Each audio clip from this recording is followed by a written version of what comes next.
30 cıbımuruna körüldü, gece sen körülgün gününe ben öldü. Kızığım düşkür mahavata, mintip kıyıladım benimle böydü. Kaygıma kaygım cük tördüne, mintip karıga gezde dönüldü.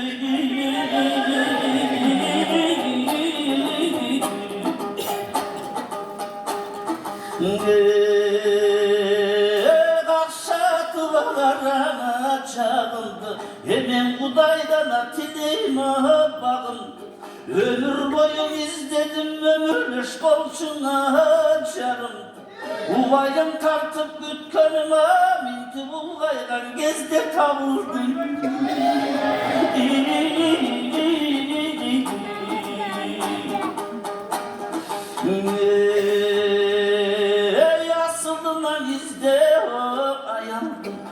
Ağargana çatına yağandı.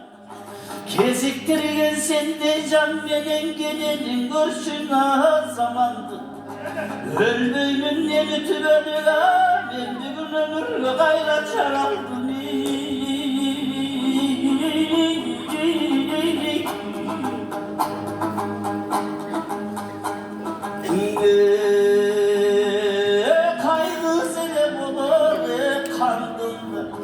Karını ne kaçarı baydın.